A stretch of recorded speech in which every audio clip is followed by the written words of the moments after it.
Hello viewers, welcome to Dhana kitchen. இப்போ நம்ம ரசம் எப்படி செய்யறதுன்னு பார்ப்போம். இதுக்கு முதல்ல என்ன தேவைன்னா, நம்ம கொஞ்சமா எண்ணெய் ஊத்திக்கிறோம். அதுக்கப்புறம் எண்ணெய் கொஞ்சம் காஞ்சோன்னு கொஞ்சம் கடுகு போடுறோம். கடுகு கொஞ்சம் நல்லா பொரிஞ்சு வரணும். இப்போ கடுகு பொரிஞ்சிருச்சு. கொஞ்சமா பெருங்காயத்தூள் போடுறோம்.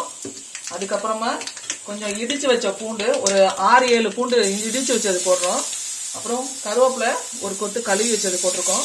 அதோட கொஞ்சம் மஞ்சத்தூள், அதுக்கு தேவையான 1 ஸ்பூன் ரசப்பொடி. இது நானே வீட்டில் செஞ்சு நுணுக்கிற ரசப்பொடி. இதோட டிஸ்கிரிப்ஷன் இன்னொரு வீடியோல போடுறேன்.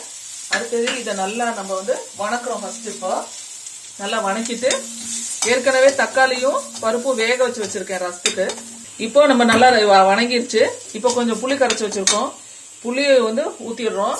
அதோட கொஞ்சம் பருப்பு வேக வச்சிருக்கோம், அதையும் ஊத்திடுறோம். அதோட சேர்த்து ஒரு தக்காளி இருக்கு, அதையும் நம்ம அதோட கலந்து ஊத்திடுறோம்.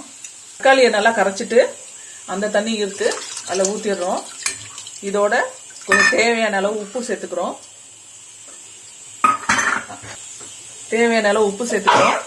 அதோட கொஞ்சம் கொத்தமல்லி தழை தூவிட்டு இறக்கிறோம். ரொம்ப ஈஸியான சிம்பிளான ரசம். 5 நிமிஷத்துல வச்சிடலாம் நம்ம இதை. இப்ப ரசம் நல்லா கொதிச்சு நொர வருது.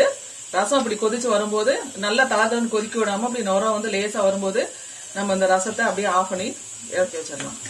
அவ்வளவுதான்.